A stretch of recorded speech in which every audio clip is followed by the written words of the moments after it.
Welcome back to the weekly recap. I'm Matt Wacker.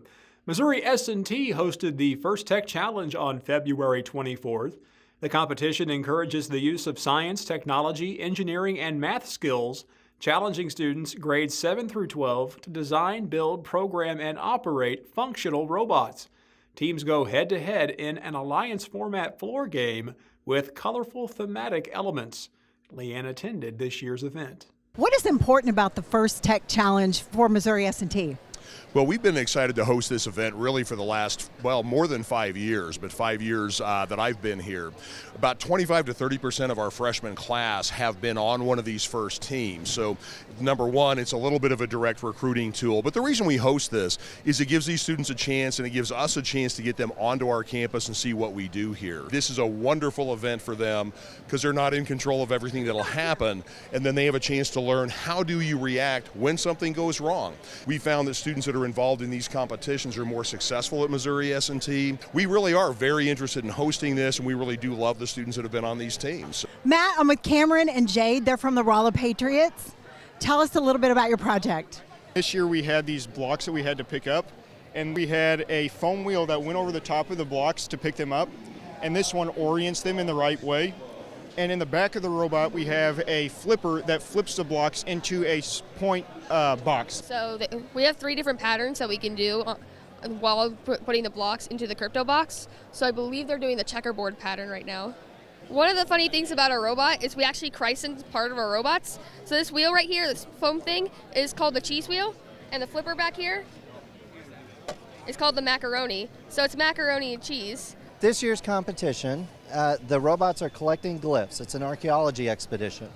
And if the robots are helping their explorers that are the team, because the team can't physically go into the space, the robot will reach out for glyphs and put them in a pattern in the crypto boxes on the 4 walls. And if they make the correct pattern or cipher, decoding the clue, they're allowed to find a relic, which is the little men that you see in the corner. And then to recover the relics, they have to put them out where people can reach them. And you'll see at the end of the match in what we call the end game, robots reaching out off the field to deposit those relics on that mat. So it's like the little golden idol. It is very much like a little golden idol or Indiana Jones kind of situation. Yep. I understand you've done well at Worlds in the past. Tell me about that. We actually went to Worlds last year, and we were 13th in our division. What do you think your chances are at today's competition? I think we're going to do really good because we have the highest score in the state right now. How can schools or students get involved in the competition? Well, the easiest way is to go to our website, stlfirst.org. We have a step-by-step instructions. I'd encourage any school, teacher, student, if they want to get involved, to stop by a competition and see what's happening, talk to other students. It's an amazing program that really makes you feel good about our youth. Matt, I found the golden idol. Back to you. On the heels of that competition comes this story. Officials from Missouri S&T and the Kaleidoscope Discovery Center met on Tuesday in downtown Rolla to sign a memorandum of understanding supporting both institutions in their promotion of STEAM education. This memo will make Kaleidoscope a recognized venue for university students to develop and undertake projects that will meet their practical learning requirement. Leaders from the 2 institutions are expected to develop common policies in the coming months. March 1st signaled the beginning of catch and keep season at Missouri's state parks. Anglers at Montauk awaited the ceremonial firing of the gun at 6:30 a.m. To help predict angler turnout, hatchery staff with the MDC rely on permit records that date back more than 80 years.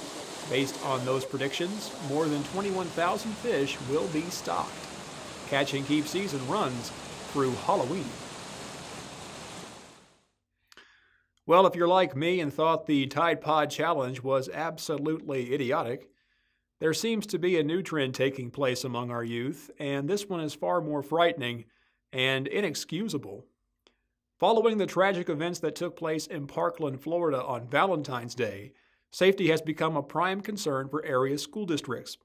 That seemed to escape the likes of Nicholas Mercado and Tristan Dillard. Mercado, a 17-year-old from Waynesville, entered a classroom, announced himself as a shooter while holding a banana and was promptly arrested. Dillard, also 17, from St. James, threatened to, quote, shoot the school up after becoming angry over a new seating arrangement from a substitute teacher.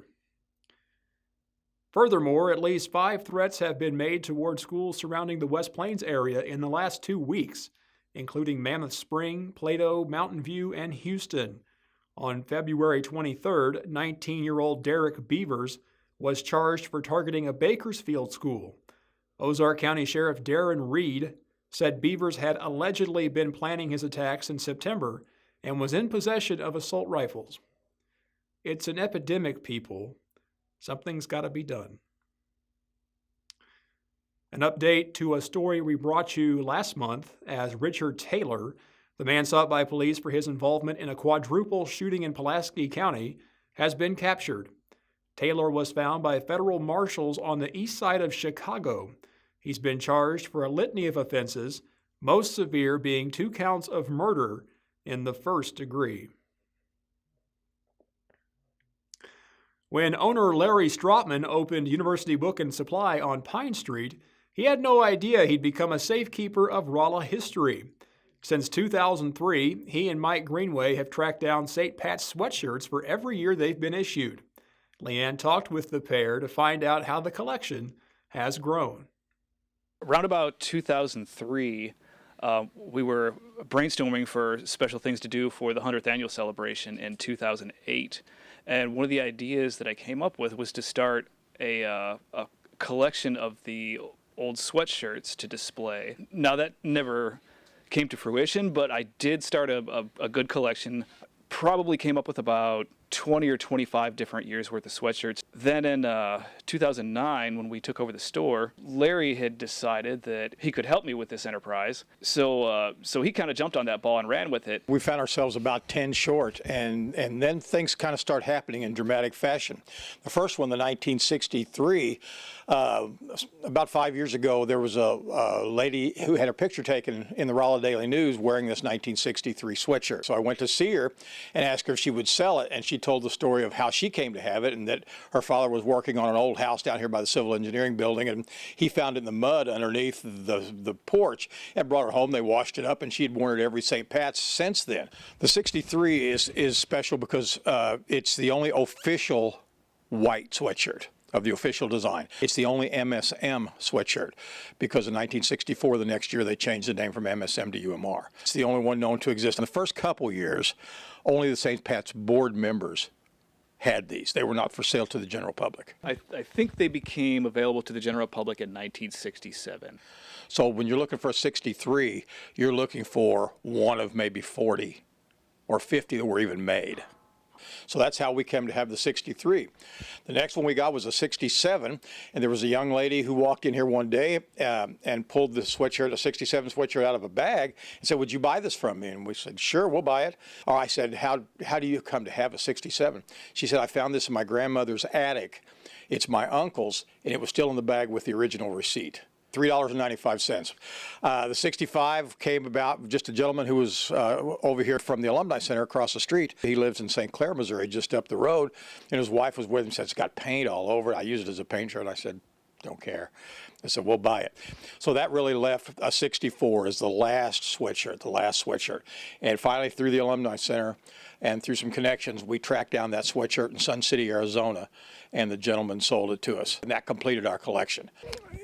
To our knowledge, this collection is the only complete collection that exists. But we've become a repository for all things St. Pat's. People drop things off and just hand them to us. We've got 2 of these board jackets that were donated to us, and these are kind of sacred items. We've got derbies that were donated to us. We've got the old derbies from the 60s and 70s with the buttons. We've got a button collection here that Bill Stoltz gave me, and that was Governor Carnahan's collection. We've got a program from the 1958 St. Pat's, and the president of the Student Council was Delbert Day. We've got a T-shirt for the 1991 REO Speedwagon concert. It's kind of gratifying that people now see us kind of as a repository for all things St. Pat's. It's definitely a big part of the culture of both the campus and the community. During their monthly meeting on February 22nd, The city of West Plains approved a bid to continue the sidewalk restoration project along Porter Wagner Boulevard. The second phase of the project will add walkways from Gibson Ave to Broadway. The project is funded in part by a federal grant. The city is responsible for matching 20%. A bid was accepted from Don Magai Construction in Phelps County and will likely be finished under budget. A new face will be pacing the sidelines for the St. James Tigers this coming fall, as Josh Rodriguez has been named the program's new head football coach. Rodriguez has been coaching for 13 seasons, most recently at North Platte. He spent his first 10 years with the Lebanon Yellow Jackets, working alongside current Rolla coach John Franks. It was Coach Franks who gave him the heads up on the opportunity. Rodriguez takes over for Greg Harlan, who stepped down to become the new activities director for St. James. That's all for now. Thanks for watching the weekly recap. I'll see you next time.